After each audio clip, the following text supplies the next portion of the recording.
ஒவ்வொரு ராசிக்குமே நாள் நட்சத்திரம் கிழமை சொல்லிட்டு இருக்கீங்க ஆறுபடை வீடு வழிபாடு செய்யறதுக்கு. அப்படி துலாம் ராசிக்காரர்கள் இந்த திருத்தணி ஸ்தலத்துக்கு எந்த நாள்ல போய் வழிபாடு செய்யணும் சார்? பொதுவா நீங்க சொல்ற மாதிரி முருகப்பெருமானை செவ்வாய்க்கிழமைகள்ல போயிடலாம். செவ்வாய்க்கிழமை போய் முருகனை வழிபாடு செய்யலாம். நல்லெண்ணெய் தீபம் ஏற்றி அரளிப்பூ கொடுத்து வழிபாடு செய்யலாம். இது ஒரு பொது விதி. ஒருவருடைய ராசிக்கு தகுந்த ராசிநாதனுடைய தன்மை என்பது மாறுபடுது. பிறந்த நட்சத்திர அமைப்பு மாறுபடுது. நான் சொல்லும் போதே துலாத்துல சித்திரைக்கும் முருகனுக்கும் சம்பந்தம் உண்டு, விஷாகத்திற்கும் முருகனுக்கும் சம்பந்தம் உண்டு, சுவாதிக்கும் முருகனுக்கும் சம்பந்தம் உண்டுன்னு சொல்றோம்.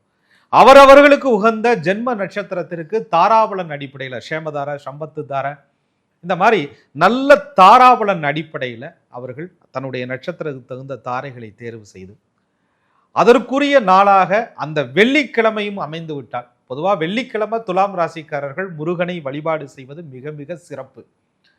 அந்த மாதிரி தாராபலனும் சரியா அமைஞ்சிட்டு முருகப்பெருமான் அவங்க கும்பிட்டாங்கன்னா ரொம்ப நல்லா இருக்கும்.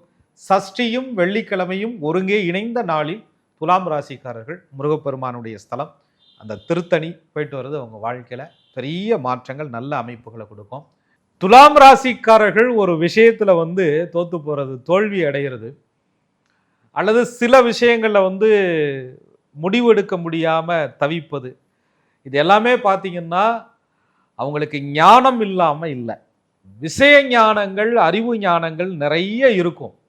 ஆனா பேலன்ஸா இருக்கணுமே, சமநிலையா இருக்கணுமே, நடுநிலையா நிக்கணுமே அப்படின்னு யோசிச்சு யோசிச்சு எந்த முடிவுலையும் துல்லியமா எடுக்க முடியாம தடுமாறக்கூடிய துலாம் ராசிக்காரர்களுக்கு திருத்தணி போகும் பொழுது மனம் லைட்டாகும், இவர்களுடைய வெயிட் என்பது குறையும், சரியான அந்த தராசு போன்ற ஒரு முடிவு என்பது, துல்லியமான முடிவு என்பது துலாம் ராசிக்காரர்களுக்கு வாழ்க்கையில கிடைக்கும்.